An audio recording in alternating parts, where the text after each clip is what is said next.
Kaze mu mwanya mwiza, mu mwanya w'ijambo ry'Imana, mu mwanya udasanzwe, mu mwanya w'imigisha, mu mwanya uhoraho yateguye kugira ngo tuhezagirirwemo, umwanya Imana yateguye kugira ngo uronke inyishu y'ikibazo cyawe, umwanya uhoraho yateguye kugira ngo habe igihinduka mu bugingo bwawe. Muri kumwe na Jackson Nkeshimana muri uno umwanya mwiza. Uti Jack, urobusiza kuvuga iki? Ndakubwiye nti uhoraho arakuzi, ntutinye, ntugire ubwoba. Ariko rero ijambo neza neza ngira ndakubwiye nti uhoraho ari kumwe nawe. Vuga uti amen. Uhoraho ari kumwe nawe. Urashaka kwivuga izina ati uhoraho ari kumwe nanje. Reka nihereko uhoraho ari kumwe na Jackson Nkeshimana. Nawe ushiraho izina ryawe ati uhoraho ari kumwe nanje. Urashaka no kwandikira message wundi muntu uzi ko uhoraho ari kumwe nawe, umubwiye ati uhoraho ari kumwe nawe. Ati Jackson avuze ko uhoraho ari kumwe nawe. Uvyandike si kibazo. Amahera message ni make cyane fama. Nakwiye nayo wogurira umuntu ifana, andikira umuntu message ati Jackson ambwiye ko uhoraho ari kumwe nawe. Naho yoba ari mu mahanga, kuri message samahera menshi cyane. Uravuga ati mu Burundi ati witwa Jackson avuze ati ndakubwiye ko uhoraho ari kumwe nawe. Reka dusome ano majambo yanditse muri Yesaya 43 ku murongo wa 2. Yesaya 43 ku murongo wa 2 havuga ati ni waca mu mazi nzoba ndi kumwe nawe, no mu nzuzi ntizizo kurengera. Ni waca mu muriro ntuzosha, kandi n'urubeya ntiruzokubabura. Turasubiramo. Ni Yesaya 43 ku murongo wa 2 havuga ati ni waca mu mazi nzoba ndi kumwe nawe, no mu nzuzi ntizizo kurengera. Ni waca mu muriro ntuzosha, kandi n'urubeya ntirizokubabura. Vuga uti amen. Ndasubiramo kandi ko muri ntatahuye neza. Ndasubiramo kandi turasoma Yesaya 43 ku murongo wa 2 havuga hati ni waca mu mazi nzoba ndi kumwe nawe, no mu nzuzi ntizizo kurengera. Ni waca mu muriro ntuzosha, kandi n'urubeya ntirizokubabura. Uhoraho ari kumwe nawe. Vuga uti amen. Aho uzoca hose uhoraho aza kuba ari kumwe nawe. Sinzi kumbura urashaka kuba uri mu kibazo kanaka gituma uca mu bibazo bikomeye, gituma uca mu mazi, amazi arakanye, ugaca mu mazi, amazi ntakurengere. Nivyo uri mu bibazo, nivyo urarira, nivyo urababaye, nivyo uri mu gahinda, uri muri kwa kundi abantu baguhemukiye, wari wizeye ko yoguserukiye niwe akuriye, wari wizeye ko none niwe agize ukunuku. Ariko ngira nakubwire ko aho nyene uri muri ivyo nyene urimwo uhoraho ari kumwe nawe. Vuga uti amen. Iri jambo nagyimviriyeho cyane kubera ko yatanditse ati ntuzorinda guca mu mazi nzoba ndi kumwe nawe, ntuzorinda guca mu muriro nzoba ndi kumwe nawe. Ariko ati ni waca mu mazi nzoba ndi kumwe nawe, no mu nzuzi ntizizo kurengera. Ni waca mu muriro ntuzosha, kandi n'urubeya ntiruzokubabura. Nuvuga ko uzobanza kubicamwo. Ivyo uri kuracamwo nyene ni ngombwa ubicemwo, ariko nacuba hora ari kumwe nawe, arakuzi, agufitiye imigambi myinshi kandi myiza. Kandi azagera igihe umaze guca muri ayo mazi ukarengana, niwamara guca muri izo nzuzi ukarengana, niwamara guca muri uwo muriro ukarengana, izokwibagiza ivyo waciyemwo. Iribagiza kandi kibagiza koko. Hari abantu benshi uno munsi bameze neza, hari abantu mu buryo bw'impemu vyifashe neza, suko batanguye vyifashe neza, nuko baciye muri uwo muriro bararengana. Ni kenshi tuyumvira ko Imana ishobora kudukura mu ngorane. Nivyo Imana yadukura mu ngorane, mugabo si kenshi zidukuramo, ahubwo iziturindiramwo. Jack ko ntavyumva neza, ndabisubiyemo. si kenshi uhoraho adukura mu ngorane, ni kenshi ahubwo aziturindiramwo. Uzoca mu mazi bien uyacemo mugabo yakurindiremwo. Uzoca mu nzuzi ntizizokurengera mugabo uzozicamwo. Cyaho nyene ico n'igikombe cyawe nukinywe, ariko akurindiremwo, arakurindira muri ivyo nyene. Utija kurasha ko makarorero, ndaguha akarorero. Mbe none nk'umwana yabuze se, si kenshi ikimuzura. Imana yamayazuye abantu bwose, si kenshi izura bose. Nka papa wawe urazi ko yapfuye, mbwiye imfuvyi rero, kumbure mama wawe yarapfuye, ariko Imana yarakurinze, yakurindiye muri ubwo bupfuvyi, ntiyamuzuye ngo agaruke. Ikibazo cyari gihari mugabo inyishu mukuza ikurindiraho nyene ikakwerekeza kugeza aho uzorengana iyo barabara. Ico gikombe uzokinywa neza bien uheze ukunkumure cyose uheze.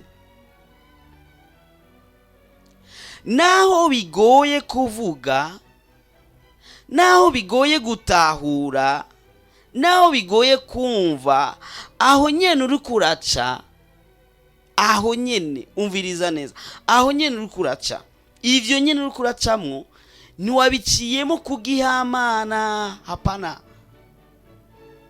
ntabwo wabiciyemo kugihamana. Suko Imana itari bizi ko ubicamo. Hari igihe umuntu agogwa n'abarozi, abarozi bakamutera bakamumerera nabi bikaba nabi cyane, ku buryo wibaza ati mbe none gamana, none jewe nije naremewe kwama ngiri guku n'abarozi, nije naremewe kwama bimeze uku nuku. Ukibaza ati mbega none mana nta kuntu wogira basujya mu roza gapfa, nta kuntu basiyo murozi ko asanzwe ari umubanyi, nta kuntu yo kwimuka, mbega mana nta kuntu hombi yindi nzu mve ngaha kugira ngo nje ahandi. Imana ikikausha mugabo ikahakurindira aho nyene. Kandi suko vyari binaniye ko yokuraho uyo murozi, suko vyari bimunaniye ko yokuraho uwo muntu ariko araguhiga. Uno munsi waraye mu ishamba canke ejo waraye mu ishamba canke umaze imisi urara mu ishamba. Mvuze mu ishamba suko hoba mu ishamba nyene, hari n'igihe usanga ari mu ishamba mugabo ugasanga urara kumuhana atari gwawe canke ukagarara unyegera kubera naka ariko araguhiga, kubera naka agufitisha ari kubera.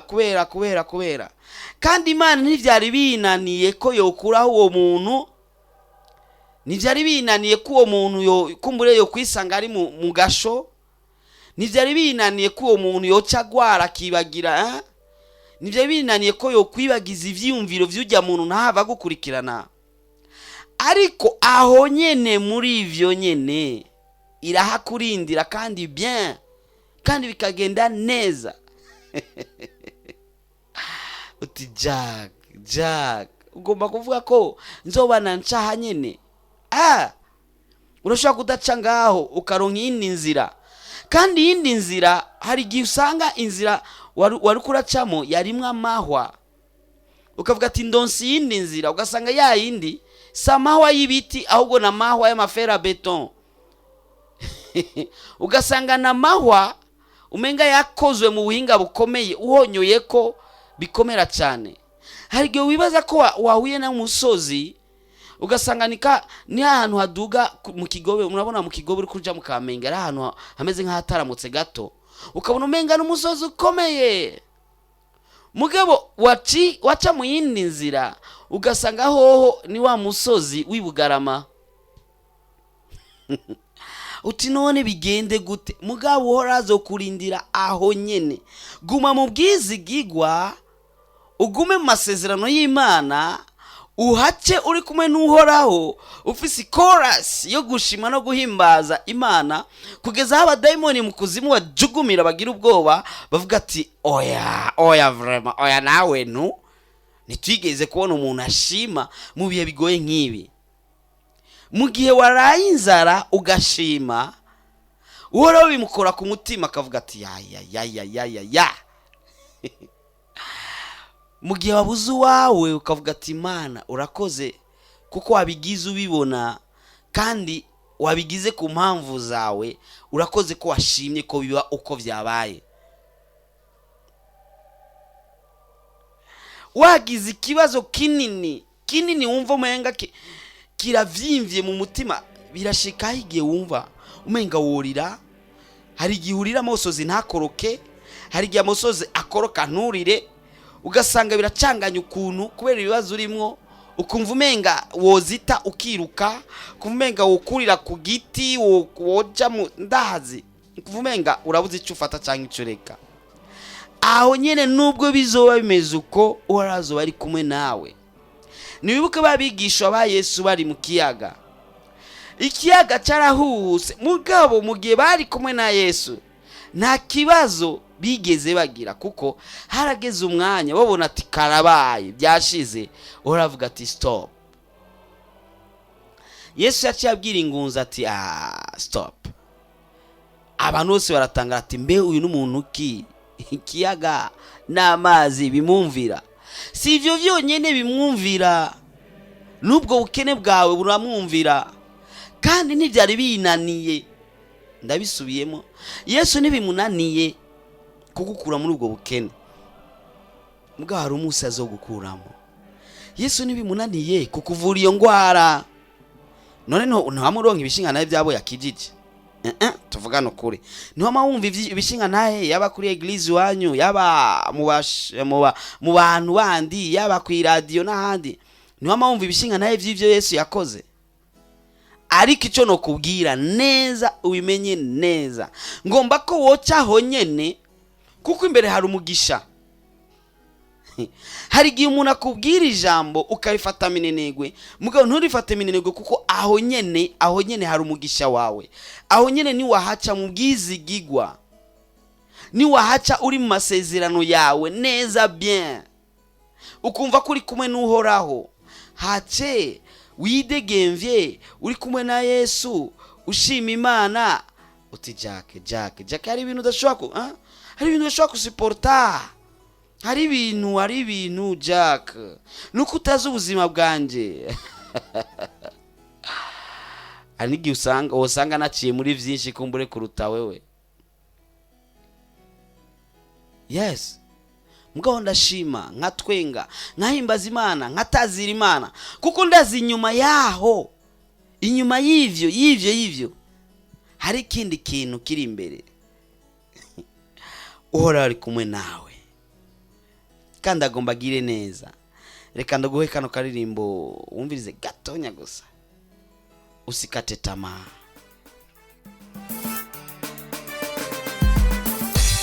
Usikate tamaa, Mungu yuko nawe, majaribu pitiayo yote yatakwisha. Usikate tamaa, Mungu yuko nawe, majaribu pitiayo yote yatakwisha. Usikate tamaa, Mungu yuko nawe, majaribu pitiayo yote yatakwisha. Usikate tamaa, Mungu yuko nawe, majaribu pitiayo yote yatakwisha. Majaribu kwa Mkristo ni mapito ya muda kitambo, lakini Bwana Yesu ndiye jibu na faraja kwa majaribu. Ndugu, usikate tamaa, usikate tamaa, Mungu yuko nawe, majaribu pitiayo yote yatakwisha. Usikate tamaa, Mungu yuko nawe, majaribu pitiayo yote yatakwisha. Usikate tamaa, Mungu yuko nawe, majaribu pitiayo yote yatakwisha. Usikate tamaa, Mungu yuko nawe, majaribu pitiayo yote yatakwisha.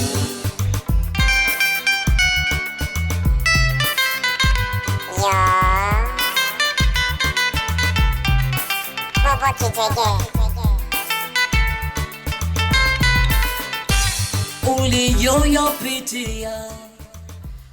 uhoraho ari kumwe nawe, uhoraho ari kumwe nawe, kandi agira ikintu gishasha kizotuma abantu bose bashima Imana. Sawa, agira akora ikintu gishasha kizotuma abantu bose bashima Imana, kandi bazovuga ati koko usenga Imana. baragushize mu butungane, barakudendereje kumbure muri ubu buryo canke buriya, byarabaye ibintu birebire, byarabaye byinshi, warakoze ntihagize umuntu n'umwe yigeze agushimira. Urazi ijambo rivuga ati wakoze neza cyangwa urakoze cyangwa wagize neza, urazi ingene riryoshe. Warakoze amezi arahera, warakoze imise, mugabo kumbure pastori wawe akakubwira ati ati mviraho nibigeze uba umwizigigwa. Mugabo nawe kwiyumvira warabaye umwizigigwa kugeza kumbure ku munota wa nyuma. Warakoreye neza umuntu ntigeze akubwira ati merci papa cyangwa merci mama. Nawe utabivuga mu mutima warababaye ati narareze umwana w'imfuvyi, naramukujije ndamwigisha bigenda uko urabizi nawe ibyo yaciyemo. Narareze naka, narafashije naka, nahaye inzu naka igihe kingana uko, byagenze uko. Mugabo ntiyigeze ambwira n'ijambo ati urakoze.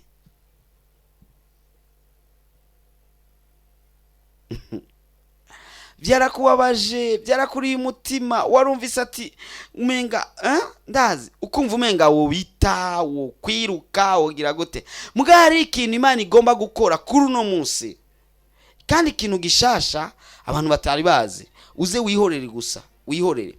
Mugabo icyo ngira ngo ubwire, sindi ko ndakuremesha nkubwira nti ntubicamwo, ariko ngoma ndakubwire ko muri ivyo uri kuracamwo uhoraho muri kumwe nawe. Ati ni waca mu mazi nzoba ndi kumwe nawe, no mu nzuzi ntizizokurengera. Ni waca mu muriro ntuzosha, kandi n'urubeya ntiruzokubabura. Uko bizoba bimeze kose urahagiragira ikintu gishasha mu bugingo bwawe. Aho byakabereye ni kera, aho byakabereye ni kera. Uragira kora ikintu gishasha kuri wewe. Agomba ko akuzigama, mugabo akuzigamire muri ivyo nyene, akugirire neza, mugabo akugirire neza aho nyene. Hari igihe Imana igomba kugira neza, ikagomba kwikugirira neza aho nyene wagiriye ingorane, kugira ngo abantu benshi canke bose bamenye ko Imana igira neza. Nk'akarorero, nk'umuntu yapfiriye i Bujumbura, Imana ikamuzurira mu Bwongereza, hari icyo vyoba bifashije? Abantu bo mu Bwongereza ntibazovuga ko ari umuzimu, ahubwo ntibanazomenya ko yabaye umuntu cyangwa ari umuntu cyangwa ari ikibazo mubona uko nyene. Mugabo aho apfiriye Imana ikakuzurira aho nyene, rizobishimwe n'icyubahiro kuhoraho. Iyo nzu yawe y'ivyatsi yabomaguritse aho nyene, iyo nzu yawe imeze uko kuntu imeze, uko kubura akazi urimo kumeze uko nyene, ivyo bintu bimeze uko umenga nibizitanya bimeze ukuntu, Imana igomba kugirire neza aho nyene, uca aho nyene, kandi uhihanganire, uhonyore uko nyene, urengane kubita intambuko ya mbere, ya kabiri, ya gatatu, kugeza uwo musozi w'amasezerano uduga. Kumanuka nivyoroshe nivyo, mugabo kandi urawumanuka bien.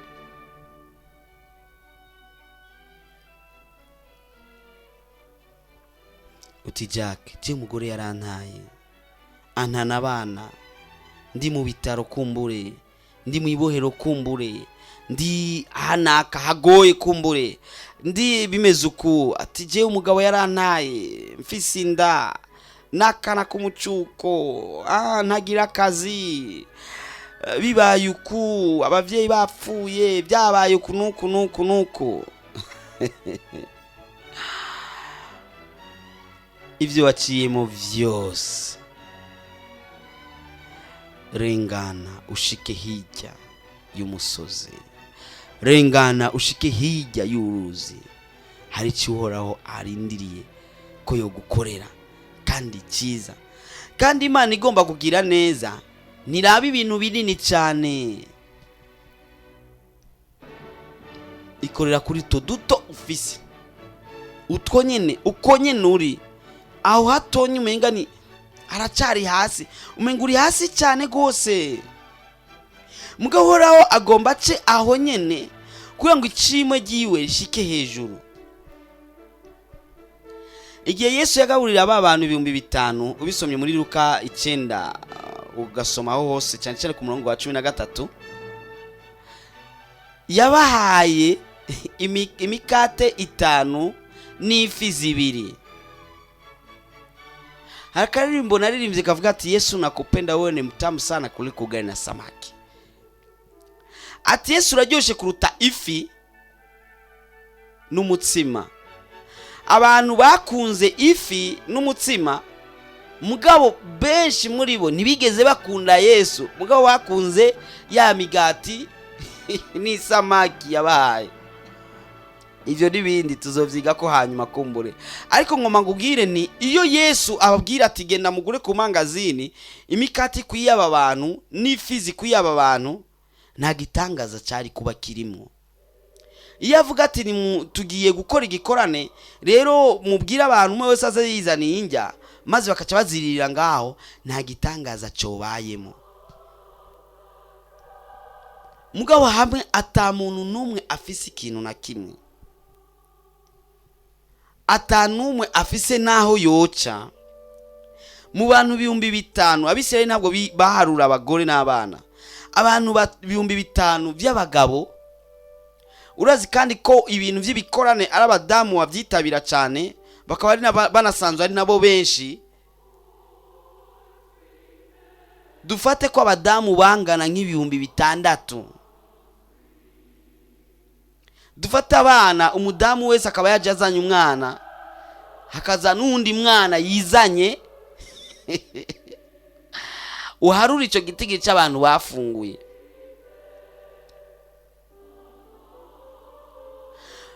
Bafunguye bivuye ku kantu gato cyane. Kandi ivyo sukwizera kujya mwana, ahubwo kwabaye kwizera kwabigishwa, ko bavuze ati ntakiri umugabo hariho. Barabona ko Yesu ashobora gukorera kuri ako, barabibona babona ati reka tumubwire. Ndazi uhembwa 20,000, umuntu akakubwira ati hari inzu y'300,000 urashobora kuja kuyipanga. Ndazi neza ko uca uvuga ati oya, kandi ushobora no kumubwira n'umushahara wawe. Ariko uvuga ati mu mafaranga 20,000 mpembwa nasigaje 5,000 byo gupanga. Waho ndakubwiye inzu y'300 ukamubwira inzu y'5,000, ndibaza rimwe na rimwe yo kumva umenga nawe wenyine nta nibyo ukubaho kakuvuga. Akubwiye inzu y'300 nawe umubwiye amafaranga 5,000 ntibitahuritse. Abo bigisho ba Yesu babumgiye ati hari abantu benshi nkuko twagerageje guharura, maze bamubwira ati mugabo ari umuntu afise ifi 5 nako imitsima 5 n'ifi 2. Uko ntabwo kwari kwizera aho muri cyo kintu gito cyane. Muri cyo gitonya cyane umaze kumenya kuri kumwe n'Uhoraho, icyo cyonyene kiramaze. Imana yashobora kugikorera ko kandi kikaba ikindi kintu gikomeye.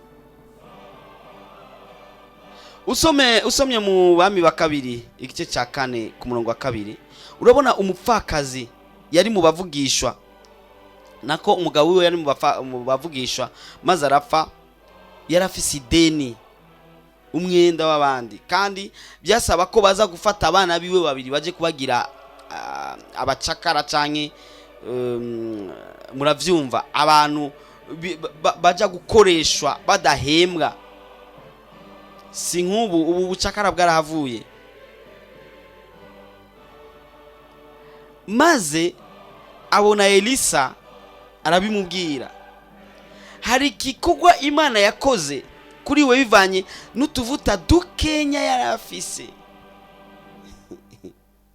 Si Elisa wenyene, na Eliya byarabaye ku mupfakazi. Usomye Abami ba mbere 17, Imana ifatira kuri ako kantu gato cyane. Iryo sengesho ryawe ufise rigaragaza imbere y'Imana, umwereke.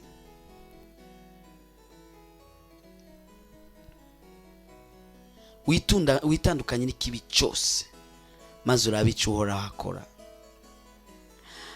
Uhoraho agira gucisha aho nyene, kandi kumbura ibiza mu nyuma birashobora kuba bikomeye cyane, maze ikahagucisha nk'umuravyo ntuzovyibuka kandi iribagiza. Abishuwe barashobora kukubwira, nawe ntihabuze ibindi wigeze kwishugwa. Niwibuka cyagiye ukiri muri primaire wigeze kubura minervale amezi aya naya naya, uwo kubona ingene ubayeho niyomenya ko wigeze kudandaza ivyema mu ibarabara. Bongo kweli. Ukubona no munsi nashobora kwemera ko wigeze kuba saidia papa saidia mama. Ukubona no munsi nashobora kwemera ko wigeze kuba umukonvoyere. Bivanye, simvuga ko kobara akazi kabi, mugabo bivanye naho ugeze.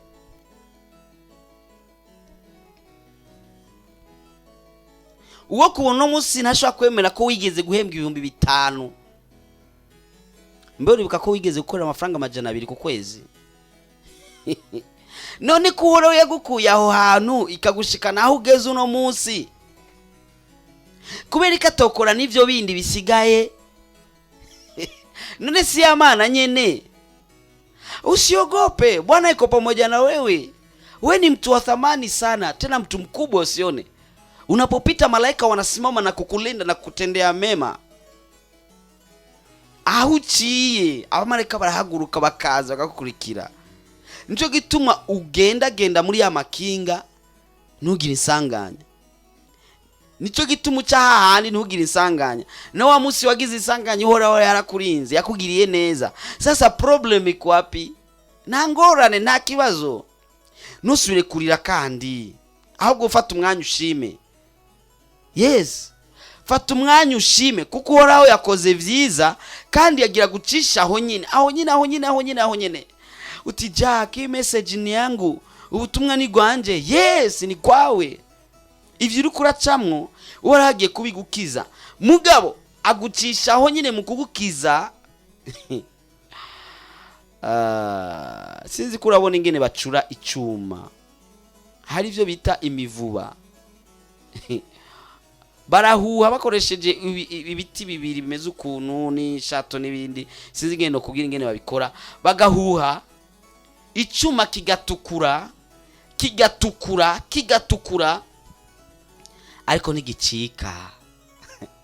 Iyo abicuma covuze giti sha wa mucuzi we, urabona ingene uri kurangirira gasha, ariko reka gishe gitukure, rekushe ushe utukure, reka ubabare kugeza wumva umenga umubabaro ugeze ku mwisho. Aho nyine umucuzi acafata inyundo agahonda, ariko aragucura kuramo icyuma cyiza cyane, cyiza kimeze neza. Abazokibona ntibazomenya ko wavuye muri cya cyuma kimeze nabi cyari kizwi.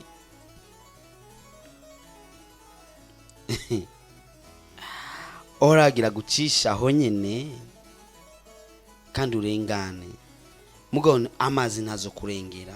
Ati ni waca mu mazi nzoba ndi kumwe nawe.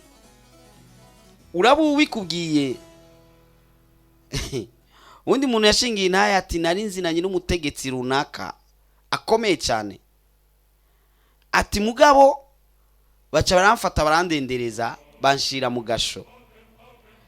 ati sinatevye gutelefona wa mutegetsi kandi akomeye aruta cyane kure na kure na mbari abo bamufunze. Ati mugabo ndamutelefone ambwira ngo nta mwanya agira. Hanyuma ndamutelefone sanga telefone irugaye. Ya umwana w'umuntu. Munyu amutelefone amwitavye amubaza ati mbe bakwagira igiki, arakivuga ati ya dossier nkira komeye sinshaka kuvyitamwo. Ariko akubwiye ati niwaca mu mazi nzoba ndi kumwe nawe. Uyabivuze ninde? Ni chef de quartier. Ni patron. Ninde ni chef de classe. Ninde abivuze? Nuhoraho yaremye isi n'ijuru avuze ati nzoba ndi kumwe nawe. Ni wa wundi ashoboye vyose, ahindura vyose, akora vyose, ashoboye kugira kwa kundi vyose. Ni wavuze ati nzoba ndi kumwe nawe. Change navyo wumvise. Ni ba mdogo, ni so wanyu, ni nyokwanyu, ni muhungu wanyu, ni muhungu wawe, ni umuvyeyi wawe. Ni Imana ishoboye vyose. Umuvyeyi arashaka kugomba kukugirira neza mugabo akaba adafise ubushobozi. Emera ora kugirire neza agucisha aho nyene. Twarigeze kuba turi mu bikorwa kanaka bijanye nibisanzwe, maze dusanga abantu bamwe mu mabohero amwe babwirwa bati taha urarikuriwe kutaha. Mugabo kubera bamaze kumenyera ubwo buzima, kumbure kubera biyumvira ati nashika muhira nzosanga madamu wanje yarongowe, nzosanga kumbure n'ibindi ivyo nta ninze kubijamo cyane. Mugabo mfatire kuri aho hantu avuga ko kubera yaramaze kumenyera ubwo buzima baramubwira ati taha, akavuga ati never, sinaha, nguma ngaha, hamaze kuba muhira.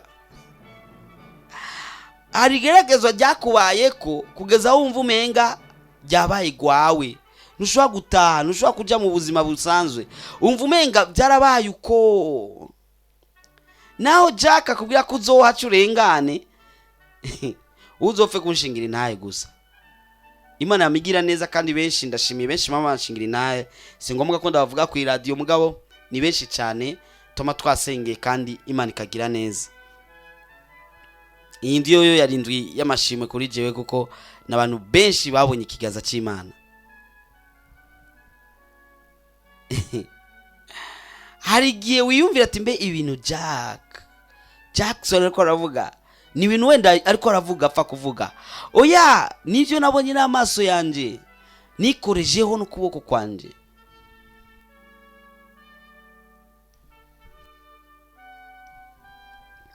Sinzibagira umunsi nasengeye umuntu bisanzwe abi wawe bariko bararira yapfuye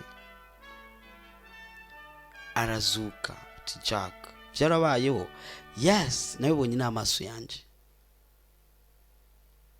Yari yapfuye barira kandi ahantu nari ndahageze nta nubwo bari banzi, nta nubwo nibaza ko tumvikana cyane mu rurimi ubwo bakoresha, sigo je nakoresha.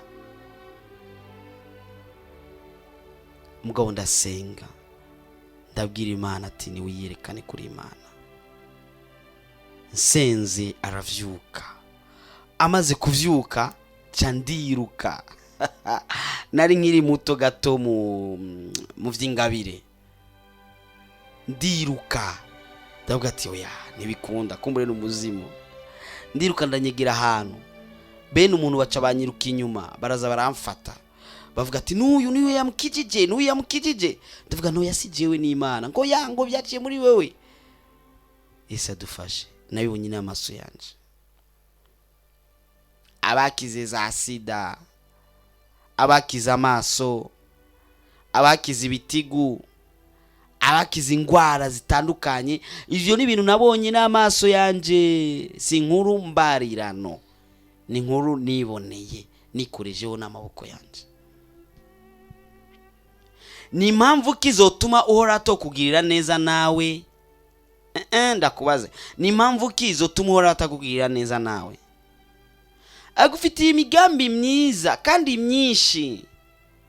Mugabo wanzu urengane ngaho, banzu unyico gikombe ukinywe ugiheze bien, inyuma yaho bimeze neza.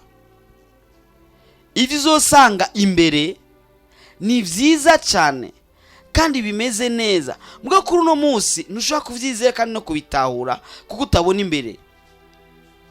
Harigere wumva ijambo kumva umenga ni upuzi mtupu, umenga bariko barayayata. Muri Leta Zunze Ubumwe za Amerika niho hari umugabo umwe baje kumubwira ijambo ry'Imana. Waje kumubwira ijambo ry'Imana yari umumonye babandi bigisha ijambo ry'Imana mu basirikare. Azamubwira ati wagiriwe ubuntu n'Imana. Yambwiye ati wagiriwe ubuntu. Wa muntu ambwiye ati ubwo buntu bwawe ntabwo nshaka mviraho. Uraza umuntu kubaje kubwira ijambo ry'Imana ukumva ko atavyikeneye. Uyo muntu yari umunyamafuti akomeye cyane, yari yakoze ivyaha byinshi kujyo bari bamucira ubwo gupfa. Mugabo ntiyashaka no kumva ijambo ry'Imana. Wa mu omoniye wa undi asanzwe yigisha ijambo ry'Imana mu basirikare arataha. Kunya muntu yari afunzwe mu ibohero rya gisirikare arataha. Haize iminsi umukuru w'iyo ntara, kuko hariya muri zo ntara za Amerika bimeze nk'ibihugu, umukuru w'iyo ntara atanga itegeko ry'uko uyo muntu bategezwa kumufungura. Kubera birekuriwe, hari impamvu runaka zategezwa zatuma abona ko ategezwa kumufungura, kumurekura, kumubohora. Atuma wa muomoniye nyene aza kumubwira, arinjira mu ibohero acamagara ati naka uragiriye ubuntu. Amubwira rya jambo nyene, aturagiriye ubuntu. Amubwira ati ubwo buntu bwawe ntabwo nkeneye. Asubira kumubwira kwa kundi nyene. Urumva ingene yatakaje ubuntu. Yanse ubuntu bw'Imana, yanga n'ubuntu bw'umukuru amukuye mu ibohero. Amubwira ati wagiriye ubuntu. Arasubira mu kugezaho umumoni yarira ati uragiriye ubuntu uveyo. Atoya, sinshaka kukumviriza, ubuntu bwawe ntabwo nkeneye. Kandi icyo umuntu yivugiye nico nyene bashikiriza imbere ati yanse ubuntu.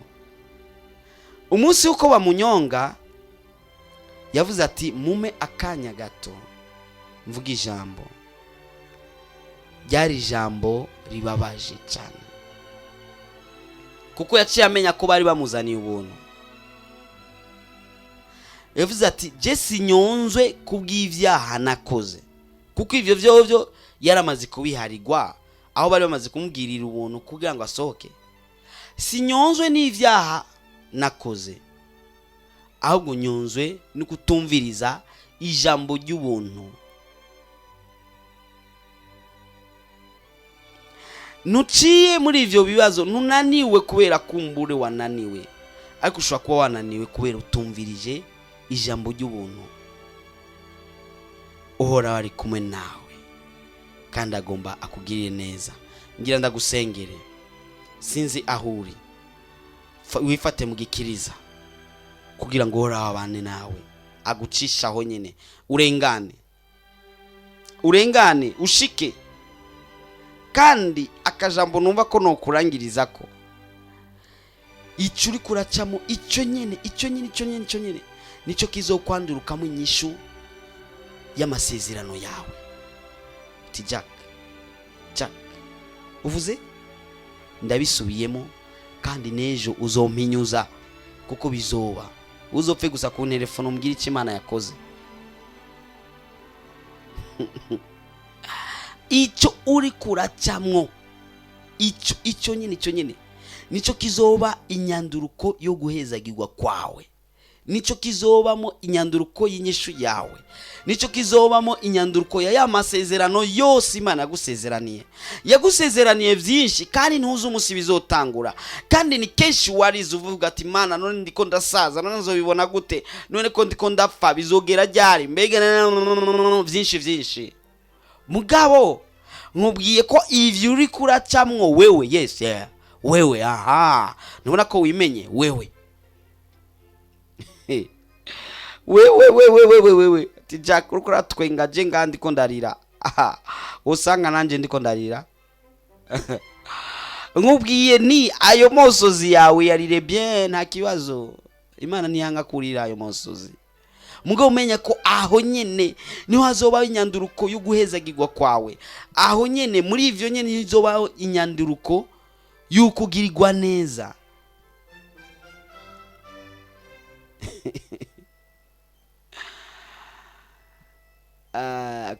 Kugurishwa kwa Yosefu kwabayemo inyanduruko y'ukwagirirwa neza, gufungwa kwa Yosefu kwabayemo inyanduruko y'ukugirirwa neza.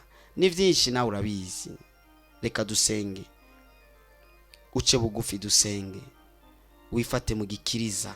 Ngomba ko wifata mu gikiriza, dusenge hamwe. Imana ikugirire neza, igucisha aho nyene kandi mu bugwa neza, tangorane. Mugabo uharengane umeze neza, sawa? Uharengane ushike bimere neza. Reka dusenge. Mwami Yesu, Mana ugororotse, wewe ugira neza, wewe udukunda, wewe utubabaye, ndagushimira ko wagize neza kino gitondo uno mwene data akaba ariko arumviriza radio muri uno mwanya. Ndagusaba Kristo umugirire neza, umubere inyishu ikibazo ciwe, ariko aracahagoye, ariko aracahananije, biragoye cyane, birababaje cyane. Abantu barahemutse kuri we, abantu baramugiriye nabi, ibintu byaramwononekariye, ibintu bimwe byarahiye, ibindi baravyivye, ibindi byabaye ukuna kuriya. Ni kenshi yarize arindiriye inyishu, uno munsi umuntu akamubwira uko, wundi akamubwira ibindi. Yaratakambye, yararize, yarabuza haca, yarumvise umenga umutima uravyimvye, yarumvise umenga karabaye. Ariko Kristo rino jambo rije uno munsi rivuga riti uri kumwe nawe. Jackson, ndashima kuri kumwe nanje, nawe ndashima ko uri kumwe nawe. Umugirire neza, umugirire neza papa, umugirire neza. Ace aho nyene mu bwitonzi, mu bwizigigwa, arengana ari mu bwizigigwa kugeza kwimera igeragezwa giwe, maze atangure kubona ivyiza wamuteguriye. Amasezerano wamusezerana ni menshi, amwe arayazi, ayandi nta nayo yazi. Mugabo ndagomba kubishitsa, kandi ndagomba ko nzobicabona. Kristo, gira neza, umugire neza, nkuko ijambo rije ko uri kumwe nawe, uwe kumwe nawe koko, bigaragare kuri Imana yiwe, mu izina rya Yesu Kristo umwami n'umucunguzi wacu, amen. Wari kumwe na Jackson Nkishimana muri ijambo. Nimba ofise icubaza canke ukeneye impanuro canke ndazi, urashaka gutelefona cyangwa ukandika message kuri 79 57 14 29 79 57 14 29, canke ugagira 75 57 14 29 75 57 14 29, canke ukagira 76 57 14 29 76 57 14 29. Mvuze nti uhezagirwe no bamvuze nabi, mvuze nti ugira umugisha w'Imana no bamvuze nabi, oya nambana gatonya, sino bamvuze nabi cyane, sino bamvuze nabi nambana gato. Oraho bane nawe kandi akugirire neza kandi abe hafi yawe.